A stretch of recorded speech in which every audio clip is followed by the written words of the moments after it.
Ngo tutafute velocity ya circular motion ya bodi yako ikiwa na move in horizontal motion. Sasa unaenda ka subscribe YouTube channel yangu. Sasa hivi ndo nitakuwa natupia madude mada lazima nakuta media express go. Nenda hapo kwenye bio kuna YouTube channel yangu subscribe. So let's assume na bodi yako ambayo bodi imebidi tile kwenye string alafu inakuwa ina move in horizontal. Then hapa ndo bodi yako ilipo, then inakuwa ina weight.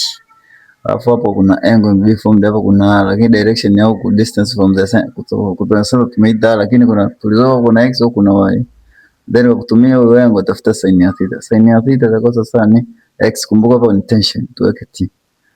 Sin ya theta itakuwa ni x over t. Kwa x yangu itakuwa sasa ni t sin of theta. Na maana imekuja kuzidisha. Na maana direction ya huku ni t sin of theta. Alafu kwa kutumia cos of theta sasa na adjacent of hypotenuse itakuwa ni y over t. Kwa y yangu itakuwa sasa ni t cos of theta. Rudisha pale. Kwa direction ya huku juu ni t cos ya theta. Lakini hii kwa tuna resolution mbili kwa sababu body na move ni simple harmonic motion ambayo ni horizontal motion itabii equated na centripetal force ambayo ni mv square over r. Kwa equate huyu na huyu then huyu na huyu.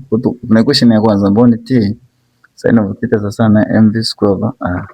Then tuta divide kwa equation ya pili ambayo ni t cos ya theta kwenye resolution ya vertical ambayo ni mg. M na m imeisha. T na t imekata. Upande huo tumebakiza sin of theta over cos of theta. Itakuwa sasa huku ni v square over r then g ambayo itakuja kwa huku sin over cos ni nini? Tan. Huku itakuwa ni tan ya theta ulibiko tu. Huku itakuwa ni velocity rg. Aya make g square the subject. V square over rg itakuwa sasa na tan ya theta. Na maana v square yangu itakuwa sasa ni rg tan ya theta, nimeweza kuzidisha huku. So we just need the velocity. Kwa hiyo piga square root.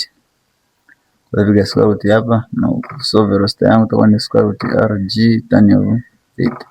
Kwa kupata velocity wa simple harmonic motion ya body ikiwa na move in horizontal itakuwa ni square root rg then tan of theta.